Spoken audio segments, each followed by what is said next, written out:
दोस्तों 90s में आप में से बहुत सारे लोगों ने वो समय जरूर देखा होगा जब आपके घर पर उस टाइम पर टीवी नहीं हुआ करती होगी। इस वजह से उस टाइम पर हमारे जो गिने चुने पड़ोसी होते थे जिनके घर पर टीवी होती थी, वहां पर फिल्में और टीवी देखने वालों की लाइन लगा करती थी। जहां कुछ लोग तो कुर्सियों पर और कुछ लोग तो ऐसे ही नीचे जमीन पर बैठकर फिल्मों का मजा लिया करते थे। मैंने भी ऐसे बहुत सारी फिल्में दूसरों के यहाँ टीवी पर देखी हैं और शायद आप में से भी बहुत सारे लोगों ने ऐसी फिल्में जरूर देखी होंगी। और ऐसे में अगर कोई सस्पेंस, मिस्ट्री और थ्रिलर फिल्म हम देख रहे होते थे और लाइट चली जाती थी तो बहुत ज्यादा गुस्सा भी आता था, क्योंकि आधी फिल्म देखने के बाद हमें ये पता नहीं चल पाता था कि फिल्म में असली कातिल कौन है। और उस समय तो सिनेमा घर भी काफी दूर हुआ करते थे, फिल्मों की कैसेट भी बहुत ही कम मिला करती थी। तो ऐसे में तो ऐसा होता था कि जो आधी अधूरी मिस्ट्री थ्रिलर फिल्म हमने बहुत पहले देख रखी होती थी, वो जाकर 1 या 2 साल बाद दोबारा से टीवी पर आती थी और हम उसको फिर से देखते थे। ऐसी ही एक मिस्ट्री थ्रिलर फिल्म थी सन 1994 में आई गोविंदा और करिश्मा कपूर की फिल्म दुलारा, जिस मिस्ट्री फिल्म को बचपन में मैं 2 बार में पूरा देख पाया था और फाइनली मुझे पता चला कि इसमें असली कातिल कौन था। तो आज के अपने इस बेहद ही रोचक वीडियो में हम बात करेंगे फिल्म दुलारा से जुड़े बहुत सारे अननोन फैक्ट्स के बारे में। मिस्ट्री थ्रिलर फिल्में ऐसी होती हैं जो हमें बिल्कुल शुरू से लेकर लास्ट तक बांध कर रखती हैं, जहां पूरी फिल्म के दौरान सस्पेंस का माहौल बना रहता है और हम भी फिल्म के सारे कैरेक्टर्स के ऊपर शक करने लगते हैं और कहीं ना कहीं हम अंदर ही अंदर ये गैस करने लगते हैं कि शायद असली कातिल यही होगा। लेकिन फिल्म के मेकर्स हमसे 2 कदम आगे होते हैं और लास्ट में ऐसा सस्पेंस रिवील होता है जिसके बारे में हम सोच भी नहीं सकते हैं। और लास्ट में बिल्कुल यही अनुभव हमारे साथ हमेशा के लिए रह जाता है और वो फिल्म हमेशा हमेशा के लिए यादगार भी बन जाती है। हालांकि अगर मिस्ट्री थ्रिलर फिल्म आपने एक बार देख ली है और असली कातिल के बारे में आप जानते हैं तो इसको दोबारा देखने में उतना मजा नहीं आएगा। तो फिल्म दुलारा 90s में आई ऐसी ही कुछ सस्पेंस थ्रिलर फिल्मों में से एक रही जिसके सस्पेंस ने लास्ट में सबको चौंका दिया। मतलब फिल्म दुलारा में भी कुछ लड़कियों के कत्ल होते हैं जहां पर इसकी तहकीकात की जाती है, जहां शक की सुई गोविंदा के ऊपर जाती है, लेकिन हम जानते हैं कि गोविंदा ने कत्ल नहीं किया है।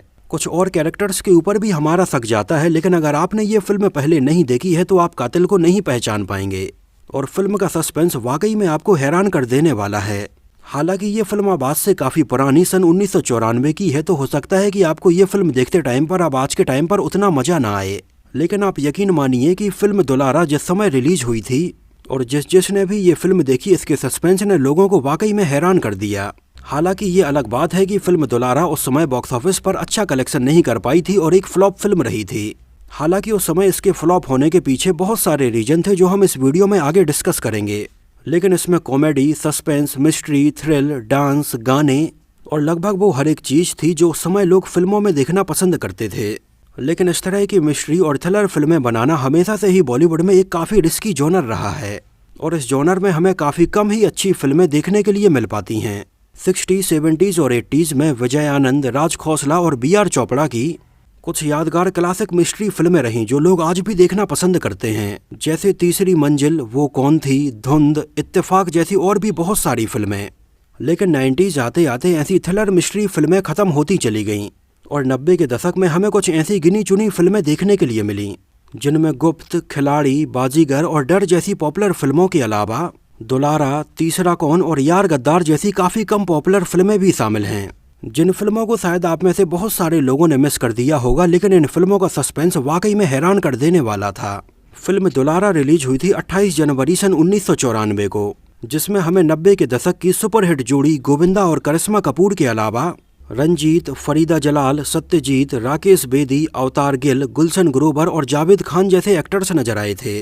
और सबसे अच्छी बात यह है कि ये किसी फिल्म का रीमेक नहीं थी, ये ओरिजिनल कहानी थी जिसको राइटर सतीश जैन ने लिखा था और उन्होंने आगे चलकर गोविंदा के लिए फिल्म दुलारा के अलावा आग, राजा जी और हद कर दी आपने जैसी फिल्में भी लिखी थीं।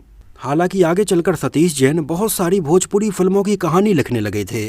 फिल्म को डायरेक्ट और प्रोड्यूस किया था विमल कुमार ने, जो कि इसके पहले जैसी करनी वैसी भरनी, कर्ज चुकाना है और स्वर्ग यहाँ नर्क यहाँ जैसी फिल्में बना चुके थे। और दुलारा के बाद उन्होंने छोटे सरकार, राजा जी और सुनो ससुर जी जैसी फिल्में बनाई हैं। इसमें म्यूजिक दिया था निखिल और विनय की जोड़ी ने और टोटल 8 गाने इसमें रखे गए थे, जहां उस समय फिल्म दुलारा के कुछ गाने लोगों के बीच में काफी पॉपुलर भी रहे थे, जिनमें तुम्ही से तुम्ही को चुरा लेंगे हम, सिलसिला शुरू हुआ प्यार का, मेरा पेंट भी सेक्सी, साजन रे साजन, कहता है सावन, दिल में दुआएं हैं और बल्ले बल्ले नजरें तू। इन गानों के अलावा इसके 2 गाने और भी ऐसे थे जो इसकी ऑडियो कैसेट में तो सुनने के लिए मिले थे, लेकिन इनको फिल्म में नहीं रखा गया था। ये गाने थे दिल यहीं कहीं खो गया और कल कहीं कॉलेज में मेरा। हालांकि ये दोनों ही गाने आज भी यूट्यूब पर ऑडियो फॉर्मेट में अवेलेबल हैं। अगर आप चाहते हैं इन गानों को सुनना तो मैं इनकी लिंक यहाँ पर नीचे डिस्क्रिप्शन बॉक्स में दे दूंगा। गानों में आवाजें थीं कुमार सानू, उदित नारायण, अलका याग्निक, साधना सरगम। इनके अलावा फिल्म के एक गाने मेरा पैंट भी सेक्सी में गोविंदा ने भी अपनी आवाज दी थी, जो गाना उस समय अपने शब्दों को लेकर बहुत ज्यादा कंट्रोवर्शियल रहा था, क्योंकि इसमें सेक्सी शब्द का इस्तेमाल बार बार किया जा रहा था, जो कि आज के टाइम पर भले ही इतना बड़ा इशू ना हो, लेकिन सन 1994 में इसको लेकर काफी कंट्रोवर्सी भी सामने आई थी, जहां उस समय फिल्म दुलारा के बॉक्स ऑफिस पर अच्छा कलेक्शन ना करने के पीछे इस गाने का भी काफी बड़ा रोल रहा। एक्चुअली फिल्म दुलारा के रिलीज होने के पहले इस गाने को लोगों ने ऑडियो कैसेट में सुना और प्रोमो के तौर पर इसके टीवी में कुछ सीन भी देखे, जिनको देखने के बाद बहुत सारे लोगों को लगा कि ये फिल्म शायद फैमिली के साथ देखने लायक नहीं होगी, जिसकी वजह से उस समय फिल्म दुलारा को काफी कम ही फैमिली ऑडियंस सिनेमा घर में देखने के लिए गई। फिल्म का बजट रखा गया था लगभग 1,80 लाख रुपए और इसने इंडिया में कलेक्शन किया था लगभग 3.5 करोड़ रुपए और वर्ल्ड वाइड में लगभग 6,60 लाख रुपए का कलेक्शन किया था।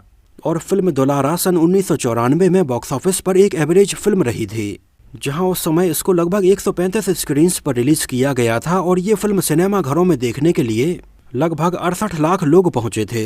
हालांकि इसमें गोविंदा और करिश्मा कपूर की जोड़ी थी, इस वजह से फिल्म से ये उम्मीदें की जा रही थी कि ये फिल्म और अच्छा कलेक्शन करेगी, लेकिन ये सन 1994 में बॉक्स ऑफिस पर पैसे कमाने के मामले में 28वें नंबर पर रही थी।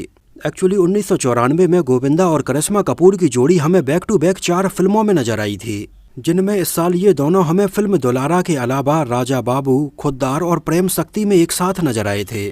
जिन चारों ही फिल्मों में से इस साल आई इन दोनों की ही जोड़ी की फिल्म राजा बाबू सुपरहिट रही थी। 1994 की अगर टॉप 5 फिल्मों की हम बात करें तो पहले नंबर पर फिल्म रही हम आपके हैं कौन, दूसरे नंबर पर थी मोहरा, तीसरे नंबर पर थी क्रांतिवीर, चौथे नंबर पर थी राजा बाबू और 5वें नंबर पर थी मैं खिलाड़ी तू अनाड़ी। और इस साल आई गोविंदा और करिश्मा कपूर की फिल्म दुलारा काफी अंडररेटेड फिल्म रह गई, क्योंकि 90s में अब ये वो समय स्टार्ट हो गया था जब गोविंदा की इमेज एक कॉमेडी एक्टर के तौर पर बन चुकी थी, जहां इस समय गोविंदा की इतनी सारी बैक टू बैक कॉमेडी फिल्में आने लगीं कि लोगों को भी ये लगने लगा कि अगर ये गोविंदा की फिल्म है तो ये कॉमेडी फिल्म ही होगी। और गोविंदा की इस इमेज की वजह से उनकी बहुत सारी सीरियस फिल्में उस समय बॉक्स ऑफिस पर अच्छा कलेक्शन नहीं कर पाईं, जिनमें गोविंदा की फिल्म दुलारा, छोटे सरकार और खुद्दार जैसी कई सीरियस फिल्में शामिल हैं। तुमसा कोई प्यारा कोई मासूम नहीं है, तुम जान हो मेरी तुम्हें मालूम नहीं। जिन फिल्मों में गोविंदा ने काफी सीरियस और बेहतरीन एक्टिंग की, लेकिन ये फिल्में बॉक्स ऑफिस पर उतनी कमाई नहीं कर पाईं। लेकिन जहां बहुत सारी ऑडियंस गोविंदा की 90s में आई कॉमेडी फिल्मों की फैन है, वहीं ऑडियंस का एक बड़ा तबका ऐसा है जिन्हें गोविंदा की उस टाइम पर आई ये सीरियस फिल्में भी काफी पसंद आई थीं, जिनको लोग आज भी याद करते हैं और फिल्म दुलारा भी उनमें से ही एक है। इसको IMDb पर 5.1 आउट ऑफ 10 रेटिंग मिली हुई है। फिल्म दुलारा में उस समय के हिसाब से काफी बोल्ड सब्जेक्ट रखा गया था, जहां इसमें हमें अश्लील फिल्मों से जुड़ा हुआ एक सब्जेक्ट भी दिखाया जाता है कि किस तरह से अश्लील फिल्में बनाने वाले लोग क्राइम की दुनिया में धीरे धीरे आगे बढ़ जाते हैं। एक्चुअली 1994 में ही आई गोविंदा और करिश्मा कपूर की एक और फिल्म खुद्दार में भी हमें अश्लील फिल्मों का ही टॉपिक दिखाया जाता है, तो ये शायद इत्तेफाक ही था कि गोविंदा और करिश्मा कपूर की एक ही साल रिलीज हुई इन दोनों ही फिल्मों में हमें ये टॉपिक देखने के लिए मिलता है। यहाँ तक कि उनकी फिल्म खुद्दार और दुलारा में एक और ये सिमिलैरिटी रही कि उनकी फिल्म दुलारा में गोविंदा के ऊपर एक गाना फिल्माया गया था मेरा पैंट भी सेक्सी, जिस गाने को फिल्म दुलारा में गोविंदा ने ही गाया था और उन्हीं के ऊपर इस गाने को फिल्माया भी गया था। तो वहीं इस साल आई उनकी फिल्म खुद्दार में एक गाना करिश्मा कपूर के ऊपर फिल्माया गया था सेक्सी सेक्सी सेक्सी मुझे लोग बोले, और गोविंदा की इन दोनों ही फिल्मों के 2 गानों में बैक टू बैक सेक्सी शब्द का इस्तेमाल किया गया था। लेकिन उस टाइम पर सेंसर बोर्ड ने फिल्म खुद्दार के गाने में सेक्सी शब्द को बदलवा कर उसकी जगह पर बेबी करवा दिया था, और फाइनली फिल्म खुद्दार का ये गाना बन गया था बेबी बेबी बेबी मुझे लोग बोले। लेकिन सोचने वाली बात यह है कि सेंसर बोर्ड ने फिल्म दुलारा के गाने में गोविंदा के ऊपर फिल्माया गया मेरा पैंट भी सेक्सी गाने को नहीं बदलवाया था, और ये गाना आज भी हमें फिल्म दुलारा में बिल्कुल ऐसा ही सुनने के लिए मिलता है। लेकिन उस टाइम पर इस गाने में इन शब्दों की वजह से इस गाने को स्कूल और कॉलेजों में बैन किया गया था। मतलब जहां उस समय हमें फिल्म दुलारा के लगभग हर एक गाने तेज आवाज में हर कहीं पर सुनने के लिए मिलते थे, तो वहीं फिल्म का ये गाना हमें कहीं पर भी आसानी से सुनने के लिए नहीं मिल पाता था। इस गाने को अलका याग्निक के साथ में मिलकर गोविंदा ने खुद ही गाया था। एक्चुअली गोविंदा की मां निर्मला देवी एक क्लासिकल सिंगर रह चुकी थीं। इस वजह से हमेशा से ही गोविंदा में भी कहीं ना कहीं गाना गाने को लेकर उत्साह बना रहता था। और गोविंदा ने बिल्लू बादशाह, कर्ज चुकाना है, हसीना मान जाएगी, राजा भैया, 16 और शबनम और आंखें जैसी तमाम ऐसी बहुत सारी फिल्मों में कई गाने भी गाए हैं। और आज के टाइम पर अपने एक्टिंग कैरियर से रिटायरमेंट लेने के बाद गोविंदा यूट्यूब पर भी बहुत सारे गाने गाते रहते हैं, जहां उन्होंने यूट्यूब पर गोविंदा रॉयल्स के नाम से अपना एक यूट्यूब चैनल भी बनाया हुआ है। डायरेक्टर और प्रोड्यूसर विमल कुमार ने सबसे पहले इसका नाम दुलारा की जगह पर चिरंजीवी रखने के बारे में प्लान किया था, लेकिन बाद में उन्हें लगा कि चिरंजीवी फिल्म की थीम से कहीं ना कहीं मैच नहीं कर रहा है। इस वजह से उन्होंने इसका टाइटल चिरंजीवी से बदलकर दुलारा रख दिया था।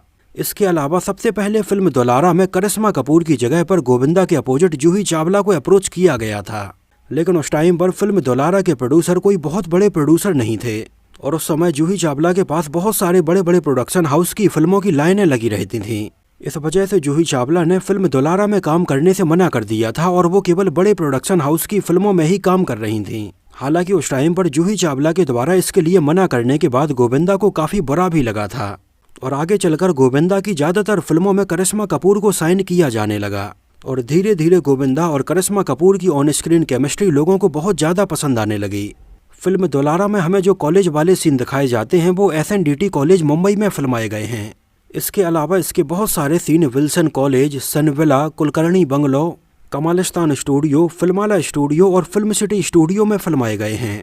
फिल्म का एक गाना सिलसिला शुरू हुआ प्यार का आपने जरूर देखा होगा, जिस गाने में हमें एक बहुत ही खूबसूरत पार्क देखने के लिए मिलता है। एक्चुअली इस पूरे गाने को दादर गार्डन गुजरात में फिल्माया गया है।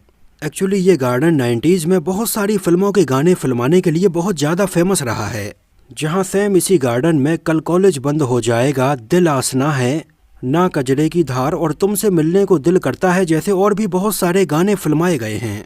ऋषि कपूर की फिल्म श्रीमान आशिक का गाना ये रंग है बदले को भी यहीं पर फिल्माया गया है।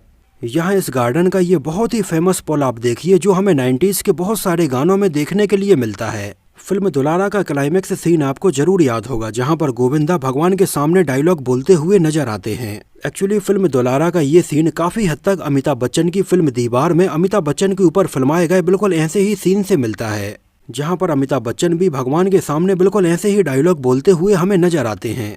लेकिन फिल्म दुलारा के सीन को अगर आप ध्यान से देखेंगे तो हमें इसमें छोटी सी गलती भी नजर आती है। एक्चुअली इस सीन में जब गोविंदा भगवान के सामने यहाँ पर मंदिर में डायलॉग बोल रहे होते हैं तो यहाँ पर हमें नीचे की साइड फिल्म के क्रू मेंबर के द्वारा पकड़ा हुआ माइक भी नजर आने लगता है, जिस माइक में गोविंदा के द्वारा बोले जा रहे डायलॉग को ऑन लोकेशन रिकॉर्ड किया जा रहा है। एक्चुअली ऐसी और भी छोटी छोटी गलतियां हमें थोड़ी बहुत जगहों पर और भी नजर आती हैं, लेकिन हम उनको इग्नोर करते हैं, क्योंकि अक्सर जब इतनी बड़ी फिल्म बनाई जाती है तो छोटी मोटी गलतियां कहीं ना कहीं हो ही जाती हैं। फिल्म दुलारा में कॉलेज में एक फिंगरप्रिंट वाला सीन भी रखा गया था, जहां पर पुलिस वाले तहकीकात करने के लिए सारे कॉलेज के स्टूडेंट्स के फिंगरप्रिंट लेते हैं। ये सीन उस समय बचपन में दिमाग में ऐसा बैठा कि कुछ भी करते टाइम पर ऐसा लगता था कि कहीं पर भी अपने फिंगरप्रिंट नहीं आने चाहिए। जैसे स्कूल में अगर किसी बच्चे का कंपास बॉक्स, किताब या पेन चोरी हो जाता था तो सबसे पहले यही बोला जाता था कि अब सारी क्लास के फिंगरप्रिंट यहाँ पर लिए जाएंगे, और जिसने कंपास बॉक्स या पेन चुराया होता था वो अंदर ही अंदर काफी डर जाता था कि फिंगरप्रिंट से अब उसकी चोरी पकड़ी जाएगी। उस टाइम पर दिमाग में ये भी चीज थी कि अगर हाथों में मोम लगाकर फिंगरप्रिंट दिए जाएं तो असली फिंगरप्रिंट सामने नहीं आते हैं।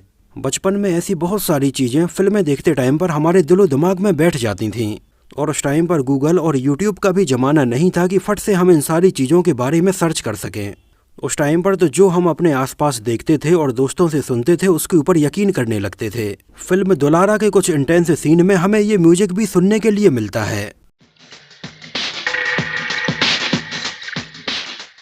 एक्चुअली इस म्यूजिक को अगर आप ध्यान से सुनेंगे तो आगे चलकर सन 1995 में सेम इसी म्यूजिक को अक्षय कुमार और ममता कुलकर्णी की फिल्म सबसे बड़ा खिलाड़ी के एक गाने भरो मांग मेरी भरो में भी यूज किया गया है।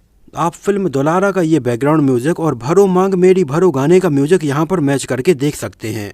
1994 में गोविंदा और करिश्मा कपूर की चारों ही फिल्में दुलारा, राजा बाबू, खुद्दार और प्रेम शक्ति लगभग ऑलमोस्ट एक ही टाइम पर बनकर कंप्लीट हो चुकी थीं, और चारों ही फिल्मों के म्यूजिक एल्बम भी पहले ही रिलीज किए जा चुके थे। तब उस टाइम पर फिल्म दुलारा के डायरेक्टर और प्रोड्यूसर विमल कुमार ने फिल्म राजा बाबू के मेकर्स के साथ में मिलकर ये बोला कि उन्हें अपनी फिल्म को थोड़ी और डिले करना चाहिए, जिससे कि ऑडियंस फिल्म दुलारा देखने के बाद गोविंदा और करिश्मा कपूर की जोड़ी की अगली फिल्म थोड़ी और समय बाद देखे, जिससे कि ये दोनों ही फिल्में चल पाएंगी। लेकिन उस टाइम पर चारों ही फिल्मों के म्यूजिक एल्बम पहले ही रिलीज हो चुके थे, जिनमें से सबसे ज़्यादा पॉपुलर गाने हुए थे फिल्म राजा बाबू के, और ऑडियंस के बीच में इसी फिल्म को लेकर बहुत ज़्यादा क्रेज भी था। इस वजह से फिल्म दुलारा जब सिनेमा घरों में चल रही थी और इसके लगभग 2 हफ्ते बाद ही जैसे ही गोविंदा और करिश्मा कपूर की अगली फिल्म राजा बाबू को सिनेमा घरों में रिलीज किया गया, तो ऑडियंस इसे सिनेमा घरों में देखने के लिए पहुंच गई।